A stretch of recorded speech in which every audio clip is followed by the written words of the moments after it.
Hey everyone, and welcome to a deep dive that's going to take us into some seriously creepy territory. Oh, yeah. We got not one, but two listener stories this time. Wow. And they both have this, like, what the heck is going on here vibe. Yeah. They both deal with obsession and hidden truths. Yeah. And that feeling you get when you just know something is off. It is interesting how both of these stories are first-person accounts. Oh, yeah. It puts us right there in the minds of these people as their worlds just start to unravel. Yeah, it makes it all the more real. Well guys, please subscribe and rate us for more of these stories.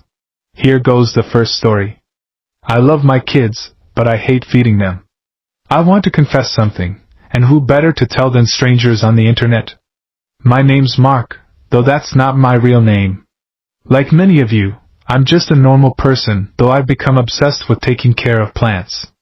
I know many people are, but I took it too far. I apologize for what I did, but for my plants, I'll do anything. I don't even know why I developed this obsession or why I do what I do. It started after my wife left me. When she announced she was pregnant, I was the happiest person alive, until she revealed I wasn't the father. It was her ex-boyfriend. Haha. I might have gone crazy at that point. I really wanted to hurt them, but seeing her tears as she said sorry and ran away made me stop. Just for a bit. The divorce was clean-cut, at least. I kept the apartment and most of my money, while she got away with nothing. No consequences. For months after that, I wallowed in drinks and isolated myself. Conveniently, we had a roof deck with a garden that used to be hers. I guess in my muddled mind I tried doing some gardening.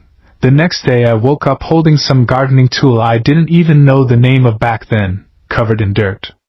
Fortunately, it hadn't rained. That's where it all started. Maybe it was how I processed my grief. I'm not really sure anymore. But I stopped drinking and instead focused on the plants. Like they were my own kids. I started researching what's best for them and created my own little garden. That's when I discovered bone meal could be a good addition, and lucky for me, I found a local butcher who sold it. The price was surprisingly low, and when I tried it, it worked wonders on my plants, giving them more luster and color than I'd ever seen. I've been watching them grow and develop, each day dedicated to observing them. Every change brings me joy. I really had to thank that butcher. But just when my stock was almost gone, I went back only to find the place shut down indefinitely. His phone was dead when I tried calling. As time passed, I grew frustrated and angry. I couldn't let my plants go without it. I searched other stores but found only regular fertilizer. The stuff I managed to buy online just disappointed me after weeks of use. My plants showed damage, and everything went in the trash. Each failed attempt felt like watching my children wither away. I grew desperate trying other brands, but nothing came close to what the butcher sold me. For months, I carefully rationed what little I had left, afraid to use it. Every morning, I checked my dwindling supply, hands shaking as I measured out smaller and smaller portions. Then summer came, and I watched my plants suffering. Nothing worked until I was forced to use that last bag. The next week, they were growing greener and brighter than ever. The transformation was almost unnatural, leaves stretching toward the sun with an eager hunger I'd never seen before. But how to get more? I searched frantically online, sending emails everywhere, trying to contact the butcher. Finally, I got lucky. A reply from his work email gave me hope. The message read, "Go to the back of my shop. There's a warehouse where I put several sacks. They're yours for $1,000. I'll give you the passcode and location of the hidden lock."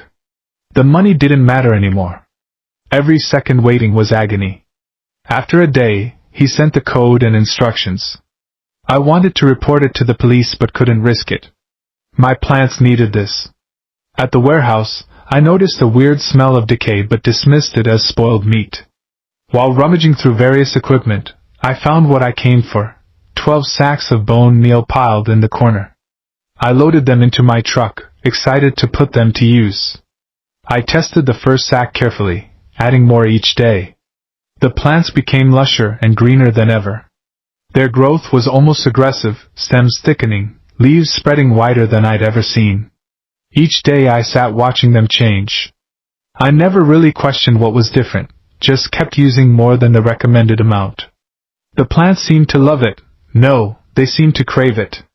But my excessive use made the 12 sacks dwindle quickly. I paced back and forth, feeling hopeless and angry at the butcher, thinking I'd been scammed. When I tried contacting him again, everything was deleted or disconnected. Then it hit me. I remembered the bones in his warehouse. What if I ground them myself? The warehouse was darker than I remembered, the single bulb casting shadows everywhere. The smell hit me harder this time, thick, putrid, and sour, like meat left to rot in the sun. My stomach churned, but I kept going.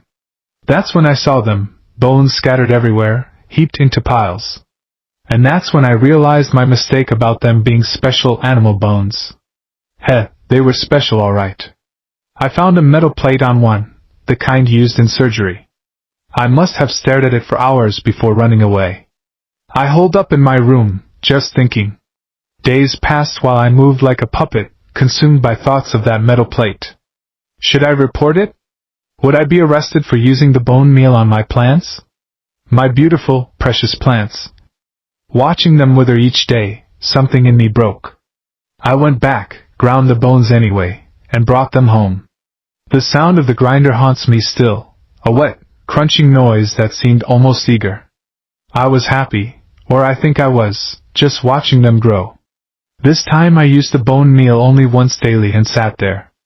I ate and drank occasionally when hungry, but mostly I just watched the plants. Sometimes I stayed awake all night making sure they were okay. They seemed different now, more vital, more alive. Sometimes I swear I could hear them growing in the dark. Then another crisis. The bone meal was almost gone. One more sack, and I didn't know what to do. But then, I woke up one day with bloody hands here in the butcher's warehouse. 3 skulls and bones were piled up. On one bone, there was a metal plate, reminiscent of my ex-wife's volleyball injury. But at least now I have more bones for the plants. Here goes the second story. Grandma is supposed to be dead. I'd always been told that my grandmother, Agnes, had passed away when I was just a kid. My parents would tell me stories about her, about how kind and loving she was, but I never really remembered her. I was too young when she died. But now, as I stood in front of her old house, I couldn't shake the feeling that something was off. The house had been abandoned for years, but I'd received a strange letter in the mail a few days ago, addressed to me, with no return address. All it said was, "Come home, Elijah." I'd always been curious about my family's past, and this letter had sparked something in me. I had to know what was going on. As I approached the house, I noticed that the front door was slightly ajar. I pushed it open and called out, "Hello? Is anyone here?" There was no answer, but I could have sworn I heard a faint whispering coming from upstairs.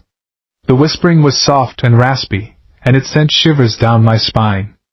I cautiously made my way up the creaky stairs, my heart pounding in my chest. As I reached the top, I saw a figure standing in the doorway of the room at the end of the hall. It was Agnes. But that was impossible. She was supposed to be dead. As I stood there, frozen in shock, Agnes turned to face me. Her eyes were sunken, her skin was pale, and her hair was gray and brittle. But it was her. I could see it in her eyes. "Elijah," she said, her voice barely above a whisper. "I've been waiting for you." I tried to speak, but my voice caught in my throat. I couldn't believe what I was seeing. Agnes beckoned me to come closer, and I hesitantly approached her. As I got nearer, I could see that she was standing in a room that was exactly as I'd imagined it would be. There were old family photos on the walls, and a big, comfortable-looking armchair in the corner. But something was off. The room felt wrong. It felt like it had been preserved in time, like nothing had changed since Agnes had supposedly passed away. "Elijah, sit down," Agnes said, gesturing to the armchair. "We need to talk." I sat down, trying to process what was happening. Agnes sat down in a chair opposite me, and we just looked at each other for a long time. Finally, Agnes spoke up. "I know you've been told that I'm dead," she said. But I'm not. I've been waiting for you, Elijah. I've been waiting for a long time. I didn't know what to say. I was still trying to wrap my head around the fact that my supposedly dead grandmother was sitting in front of me. Why? I asked finally. Why did you pretend to be dead? Agnes leaned forward, her eyes glinting in the dim light. I had to, she said. I had to protect you, Elijah. You were too young to understand, but things were happening. Things that I couldn't control. And I had to keep you safe. I felt a chill run down my spine. What kind of things was she talking about? What kind of things? I asked, trying to keep my voice steady. Agnes leaned back in her chair, a faraway look in her eyes. Things that I thought were just old wives' tales, she said. Things that I thought were just stories. But they're not. They're real, Elijah. And they're coming for you. I felt a cold sweat break out on my forehead. What was she talking about? Suddenly, I heard a creaking sound coming from downstairs. It sounded like someone was coming up the stairs. Agnes's eyes snapped back into focus, and she leaned forward again. It's too late, she whispered. They've found us. You have to get out of here, Elijah. Now. I didn't need to be told twice. I leapt out of the chair and made a dash for the door. But as I reached it, I felt a cold hand grab my arm. It was Agnes. Don't go, she whispered. Please, Elijah. Don't leave me. I tried to shake her off, but she held tight. And then I saw something that made my blood run cold. Agnes's eyes had changed. They had turned a milky white, and they seemed to be staring right through me. Agnes, what's happening? I asked, trying to keep my voice steady. But she didn't answer. She just kept staring at me, her eyes seeming to bore into my soul. And then, everything went black. When I came to, I was lying on the floor, my head throbbing with pain. I was disoriented and confused, and it took me a few moments to remember where I was and what had happened. As I struggled to my feet, I saw that Agnes was nowhere to be seen. The room was empty and silent, except for the sound of my own ragged breathing. I stumbled out of the room and down the stairs, desperate to get out of the house and away from whatever had happened to Agnes. But as I reached the front door, I found that it was locked. I tried the handle, but it wouldn't budge. I was trapped. Panic set in as I realized that I was stuck in the house with whatever was happening to Agnes. I tried to calm myself down, telling myself that I just needed to find a way out, but my heart was racing and my mind was filled with terrifying thoughts. I started to search the house, looking for a way out or some kind of clue as to what was going on. But every door I opened led to more questions, and every window I looked out of showed me nothing but darkness. As I searched, I started to feel like I was being watched. I would catch glimpses of movement out of the corner of my eye, but whenever I turned to look, there would be no one there. I was starting to lose my mind. And then I heard a noise. It was a low, creaking sound, like the floorboards were shifting and groaning. I froze, my heart pounding in my chest, as I realized that the noise was coming from upstairs. Agnes's room. I didn't want to go back up there. I didn't want to see what was happening to Agnes. But I knew that I had to. I had to know what was going on, and I had to try and find a way out of the house. I took a deep breath and started to make my way back up the stairs. The creaking sound grew louder with each step, and I could feel my heart pounding in my chest. As I reached the top of the stairs, I saw that the door to Agnes's room was open. I hesitated for a moment, wondering if I really wanted to go inside. But then, I steeled myself and stepped forward. What I saw inside the room made my blood run cold. Agnes was sitting in her armchair, her eyes still milky white and unseeing. But it was what was around her that made my heart stop. The room was filled with strange symbols and markings, etched into the walls and floor. They seemed to pulse with a malevolent energy, and I could feel their power emanating from them. And then I saw it. A figure, standing just behind Agnes. It was tall and gaunt, with eyes that glowed like embers. I tried to scream, but my voice was frozen in my throat. I was paralyzed with fear, unable to move or speak. The figure started to move towards me, its eyes fixed on me with an unspeakable hunger. I knew that I was doomed, trapped in the house with this thing. And then, everything went black. When I came to, I was lying on the floor, my head throbbing with pain. The room was empty and silent, except for the sound of my own ragged breathing. I stumbled to my feet, desperate to get out of the house and away from whatever had happened. I staggered down the stairs, my heart pounding in my chest. As I reached the front door, I found that it was unlocked. I flung it open and stumbled out into the night, gasping with relief. I didn't stop running until I was back in my own bed, locked safely in my own apartment. I didn't sleep that night, haunted by the memories of what I had seen in Agnes's house. And when I finally did drift off to sleep, I was haunted by nightmares of the figure in Agnes's room, its eyes glowing with an unspeakable hunger. I never went back to Agnes's house again. I never spoke of what I had seen that night. But I knew that I would never be able to shake the memories of that terrible night, and the horror that I had faced in Agnes's house. If you are loving listening to us so far, please subscribe and drop us a comment. Thank you again. The first story drops us right into the life of Mark. Okay. His wife leaves him while she's pregnant with another man's child. Oh, wow. Talk about starting from rock bottom. Yeah, that's rough. It's a profound experience of loss and betrayal. But instead of completely going off the deep end, Right. he turns to gardening. But it's interesting, he doesn't just start casually tending a few plants. Right. He becomes totally fixated on this bone meal from a local butcher. Yeah, it's called Miracle Grow. Oh, really? And That's like he's trying to exert control over something, create life where he feels like his own has been destroyed. yeah, and for a while it works. His plants are thriving like crazy, but then the butcher shop closes down. Oh, no. And now Mark is frantic to find more of this bone meal. His plants are starting to wilt, and he's obsessed with getting them back to how they were. It's like he's transferred all his hopes and dreams onto these plants. It's a classic example of what we call transference, where he's unconsciously projecting his need for nurturing and control onto these plants. Okay. And his desperation to find more of this bone meal shows us a deeper psychological need, a need to just deny the reality of his situation Yeah. and cling to something he can control. So he gets this cryptic email from the butcher talking about more bone meal hidden away in a warehouse. Oh, wow. Does he even think twice? Nope. He's on a mission. Wow. But when he gets to the warehouse, the smell hits him first. This overwhelming stench of decay. Ooh, that sensory detail is important. Yeah. It hints at something sinister.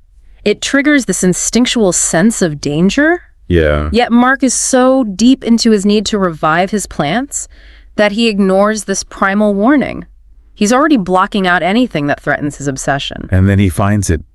Mountains of bones. Oh my God. And on one of them, he spots a surgical plate. Oh. The exact same kind his ex-wife had from a volleyball injury. Oh, wow. I mean, what's going through his mind at that moment? That's got to be a critical juncture for him. Yeah. On one hand, he's confronted with the horrific truth of what he's been feeding his plants. Yeah. On the other hand, his obsession, his need for control is so deeply ingrained that it forces him to rationalize his actions. It's scary to think about. It is. It's the beginning of a terrifying descent into a self-made delusion. It gets worse, though. He goes back and forth about going to the police. Oh, jeez. But ultimately, his plants went out. Oh, no. He actually starts grinding the bones himself. Oh, my. The sounds he describes are so vivid, you can almost hear the crunching. And the plants, they're growing like crazy, but it's almost unnatural, Right. They're feeding on something dark and twisted. It's symbolic of the corruption at the heart of his obsession. Yeah. The bone meal, which is a product of death, is fueling this accelerated monstrous growth. The plants become a reflection of his own fractured psyche. Beautiful on the surface, but nourished by something truly disturbing. And then comes the twist. He finds himself back at the warehouse, covered in blood, surrounded by bones, including 3 skulls. But... On one bone, another surgical plate. Oh, gosh. This time, though, it's not a conscious decision. It's like some darker impulse has taken over. Yeah, this shows a complete break from reality at this point. Right. His subconscious is driving his actions. He's no longer merely using the bone meal. He's actively seeking it out. It's like he needs it. Yes. His desire to nurture the plants has warped into this primal need devoid of any ethical boundaries. And the story ends with this bone-chilling realization. He recognizes the surgical plate. It's just like his ex-wife's. But the most horrifying part, there's no remorse. Wow. He just accepts it. So he's just totally gone. It's like his humanity has been completely consumed by this obsession, leaves you with this lingering feeling of dread, like you've just peered into the abyss. It's a stark illustration of how unchecked desires can lead to moral disintegration. Right.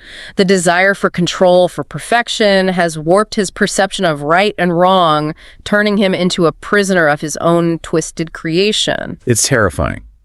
It's a chilling reminder of the dark potential that lies dormant within us all. Absolutely. Okay. So we've gone from heartbreak to obsession to something truly horrifying. Take a deep breath with me, everyone, because now we're diving into a story that might be even more unsettling in its own way. This one is all about family secrets and what happens when the past refuses to stay buried. This story shifts the focus from the tangible to the intangible. Okay. Exploring the power of belief and that blurry line between what's real and what we perceive to be real. Right. So we meet Elijah, who's drawn to his grandmother's abandoned house by a cryptic letter. That simply says, "Come home, Elijah." You can already feel that pull towards the unknown, that sense of mystery. Yeah. And he walks into this eerie silence, broken only by faint whispers coming from upstairs. Oh, wow. The setting itself becomes a character. Right. An embodiment of family secrets and repressed memories. Yeah. The whispers act as a catalyst, Okay. priming Elijah's mind for the unsettling events that are about to unfold. Yeah. It's like the house itself is whispering its secrets, drawing him deeper into its mysteries. And then comes the truly impossible. He finds his grandmother Agnes in the house. What? Except Agnes is supposed to be dead. Oh my gosh, this is where the story challenges our assumptions about life and death. Right. Is he experiencing a genuine supernatural encounter, or is his grief manifesting in a way that distorts his reality? Yeah, it's a question that lingers throughout the narrative. It really does. Right. And she doesn't look well. She's pale, almost ghostly, but her eyes have this familiar warmth. Okay. And she warns him something is coming for him. He's in danger. The ambiguity of the warning is key here. Okay. Is Agnes a benevolent protector returning from beyond the grave to shield her grandson? Right. Or is she somehow intertwined with the very danger she's warning him about? That's creepy. The story masterfully keeps us guessing, blurring the line between good and evil. Right. It's like, who do you trust when you can't even trust what you're seeing? Then just as things are getting really creepy, Elijah hears a noise downstairs. Oh, no. Agnes's eyes suddenly change, becoming milky white, Oh, wow. and she begs him not to leave her, and then boom, everything goes black. The sudden blackout is such a classic horror trope, Yeah. but it's used so effectively here. I know, right? It creates a sense of vulnerability, leaving us suspended in this moment of unknowing. Yeah. We're desperate to find out what happens next, just like Elijah would be. And that, my friend, is where we'll leave you hanging for now. But don't worry, we'll be back soon to unpack the rest of these chilling tales. Until then, keep those lights on, just in case. Welcome back to our deep dive into these two listener-submitted stories. We left off with Elijah blacked out in his dead grandmother's house after she gave him that cryptic warning. And things are about to get even weirder. It's so interesting how this blackout is like a bridge between what we know and what we don't know. Yeah. It puts Elijah in a super vulnerable state. It blurs the lines between real and imagined. Totally. When Elijah wakes up, Agnes is gone, and he's trapped in the house. The front door is jammed, and there's this feeling of paranoia. It's like the house is closing in on him, and he feels like he's being watched. This entrapment that he's feeling, it's classic psychological horror. It taps into our primal fear of being alone and helpless. It creates this feeling of claustrophobia that makes everything so much more intense and feeds into Elijah's anxiety. And remember those whispers he heard earlier? They're back, but this time they're louder, closer. Whatever's in that house with him, it's making itself known. The whispers are this constant reminder that Elijah's not alone. Something unseen is sharing the house with him. It preys on his fear and pushes him closer to the edge of sanity. Exactly. He's seen his dead grandmother, he's trapped, and now there are these disembodied voices. It's enough to make anyone question what's real. Driven by fear and this need to escape, he starts searching for a way out. That's when he finds this room filled with strange symbols etched into the walls and floor. This discovery brings in this element of ritualistic symbolism. These symbols suggest a deeper, darker force is at play. Right. A history of maybe the occult or something like that within the house, maybe even tied to Agnes herself. It's like something straight out of a horror movie. Yeah. And just when you think it can't get any weirder, he sees it. This tall, gaunt figure standing in the room, its eyes glowing like embers. The way this figure is described, it's terrifying but also interesting. It makes you think of otherworldly dread. This is where the story really taps into our fear of the unknown, of things we can't understand or explain. What is this thing? Is it the source of the whispering? Is it what Agnes was warning him about? The story doesn't really tell us, and that's part of what makes it so scary. Absolutely. The unknown is so much scarier than the known. Our minds fill in the blanks with our worst fears. Yeah. And in Elijah's case, his encounter with his dead grandmother has already made him believe in the impossible. So he's frozen in terror as this creature starts moving toward them, tries to scream, but nothing comes out. And then just like before everything goes black, it's like the story itself is holding his breath. It's brilliant how the blackout creates this pause.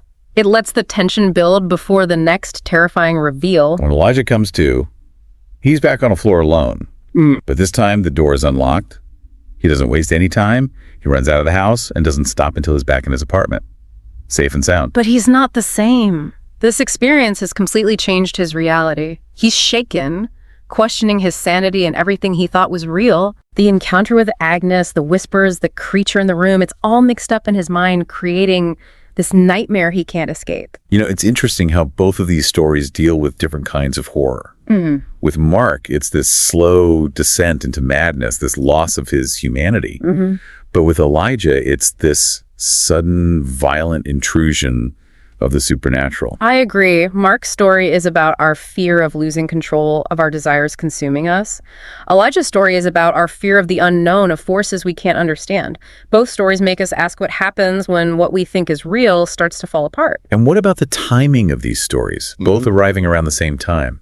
Is it just a coincidence or is there something more? It's like these stories are reflecting some collective unease. That's a good point. It's like there's this shared subconscious anxiety, finding expression in these dark, unsettling narratives. It's like they're tapping into something we're all feeling. Exactly. Maybe it reflects the times we live in, a world that feels unpredictable and unsettling. We'll come back to the final part of our deep dive into these listener stories. I gotta say, I'm still thinking about Mark and Elijah's experiences. These stories have really made me think about obsession, family secrets, and how fragile our reality really is. You know what gets me is how both stories just end. They leave us with more questions than answers. Yeah. It's like even the people telling the stories are still trying to figure out what happened. Right. Like with Mark, we don't know what happens next. Does he keep going down this dark path and get totally consumed by his obsession? Or does some part of him pull him back? It's scary to think about, isn't it? That point of no return. Yeah. When our desires, even the good ones, turn into something awful. It makes you wonder, what are we capable of when we're obsessed with something? How far would we go for something we believe in, even if it means losing our morals? And then there's Elijah. He gets out of the house, but is he really safe? Is whatever was in there still a threat? Or did he get away? And what about Agnes? What was she doing there? Was she a victim, a protector, or something else? The story doesn't tell us. It lets us imagine all the possibilities. It reminds us that sometimes the scariest endings are the ones that leave us wondering, haunted by what we don't know and the mysteries we can't solve. Like both stories are saying, hey, here's a peek into the darkness that's out there, maybe even inside us. Now try to sleep at night knowing it's real. But I think there's a good lesson here. As creepy as these stories are, they make us look inward. Okay. They make us face our own weaknesses, our own potential for obsession and denial, Yeah. and how easily our perceptions can be twisted. So what's the takeaway? Are we all just one bad day away from being like Mark grinding bones to feed our obsessions? Yeah. Or are we going to end up like Elijah facing the unknown? I don't think these stories are about predicting what will happen. They're more about exploring how complex the human mind is. Okay. They're warnings. They remind us to be self-aware, Yeah. to know when our desires go too far, to see when we're in denial, and to be careful about what we choose to believe. It's like the line between sanity and madness, between what we believe and what's true, is really thin. Yeah. And sometimes the scariest monsters are the ones we create ourselves. It's up to each of you to decide what sticks with you, what scares you, and what you learn from these stories. But one thing's for sure, these stories will stay with you, lingering in your mind long after we're done. Well, on that happy note, it's time to wrap up this deep dive. Thanks for joining us as we explored obsession, family secrets, and the strange nature of reality. Until next time, stay curious, stay informed, and maybe, just maybe, sleep with one eye open. You never know what might be lurking in the shadows.